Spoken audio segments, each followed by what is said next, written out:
Today, I'm Darrell with Ruckus, by the way. AFC, 6 gigahertz, is it ready for prime time, and what does it mean for design best practices, and are we ready? So first, let's start with what marketing has to say about it, right? So marketing had these waterfalls for us and others, 2.4, a little bit of bandwidth, Wi-Fi 5, Wi-Fi 6, a lot more bandwidth.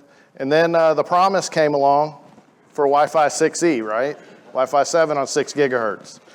I don't know that anybody's actually seeing this today, so I asked Twitter, because I wasn't seeing it. And I said, hey, what's the potential for the spectrum? And then what's it actually delivering today? And I got some good answers, I thought. So Scott was one of my favorites. And as soon as I read this, I was thinking back to Aladdin, right? Phenomenal cosmic powers, itty-bitty client base, right? Troy had a little bit more insight to say on it. The potential's huge, and it really is. But there's a lot of protocol issues, client issues, interoperability, and then if you're outside of the US, there's different regulatory requirements that you have, right? So Lee said, hey, I'm seeing, between 1 to 3% of the clients now using 6 gigahertz. And I had some questions on that, and I think the number's a little low. I talked with Lee this morning. I think, it is different. But what I see even perfect environments is some of the clients still prefer 5 gig, right? So drivers are not my friends. So my conclusion is, it's a little exaggerated, but this is what we're actually able to attain today of the potential. It's just a drip right now, right?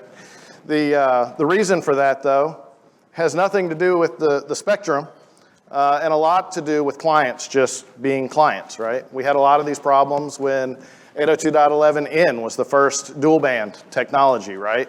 Where you wanted the clients to go to 5 gig and they wouldn't.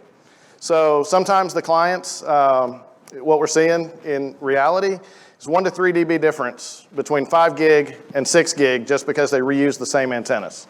If you popped out put in one of the AX 210s, 211s in your desktop, laptop, probably saw that if you reuse the antennas. So there's anomalies that exist with data frames, management frames on different implementations.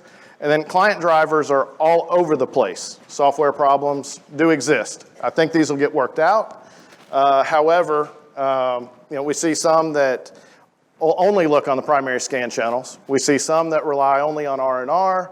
Some that when they come back from sleep, they just forget that they were on 6 gigahertz altogether. So a lot of different things. So I even on my son's desktop tell it in the Windows session to prefer 6 gig, and about half the time it won't. It just says, heck, I'm on 5, I'm good. So the clients can do what they're gonna do. So what does AFC actually give us? In the US, standard power, so we'll get a max EIRP of 36 dB. So we'll get another 6 dB out, right? In theory. It's only on Uni 5 and Uni 7 though. So a lot of the marketing numbers are around the 160 megahertz wide channels. That gives us 4 channels. It's not very much bandwidth. At the end of the day, I think we already know from 2.4 that having 4 channels probably isn't ideal, right?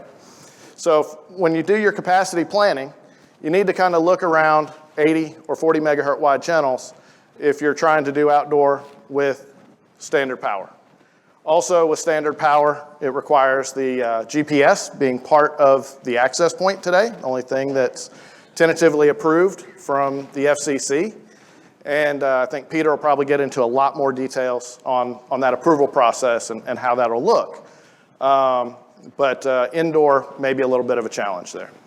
So the other thing with AFC is you can't interfere with the incumbents. You have to go and get the link, right? The license. And here's a current map of just the point-to-point communications on 6 gigahertz. So if you're trying to deploy outdoors, you might want to stay away from some of these locations where there's already links. So maybe, I don't know. So I think Peter will get into a lot more detail on how the AFC itself works. At a high level, though, once a day, the AFC will download a database from the FCC that has all those locations. It'll match the GPS from the access point, and then you will get the ability to broadcast, a lot like what we see with CBRS. So I came up with this quick little map on where that standard power will help us. Really, it's outdoors right now. GPS is required. Indoor, the only thing that is approved is GPS. GPS indoors doesn't really work that well in my experience. So there's still a little bit of a question mark there. And then we'll still have low power indoor. So low power is here to stay for quite a while for indoor. When the AFC is ratified, I think I've heard June, I've heard October. Whenever it actually comes, we'll see the outdoor capabilities via GPS. So, clients.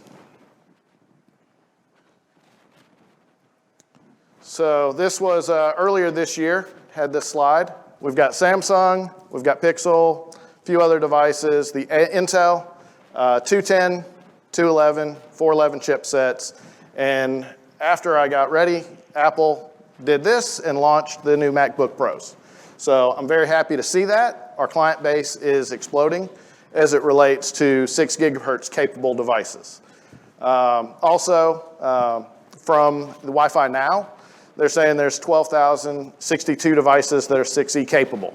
I don't know where all these devices are. I'm not seeing them actually connect on a consistent, regular basis in where I've been deploying. So, kind of to sum it all up for capacity, how do you plan for capacity today? In New Orleans, I always heard this word LNAP, and it means a little something extra, but you don't count on it, right? So for planning purposes, plan on 5 gig if you're looking at today. We will have device refresh cycles. We will have additional devices. We will have these client driver issues fixed that are continuing to be out there. But it's just a little something extra that you can't always count on because the clients may not select it. So AFC doesn't impact unless you've got the GPS.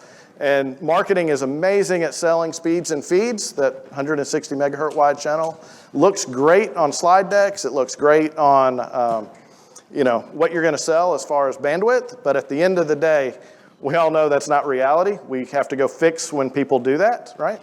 So 40 or 80 is probably a lot better in practice. So, thank you.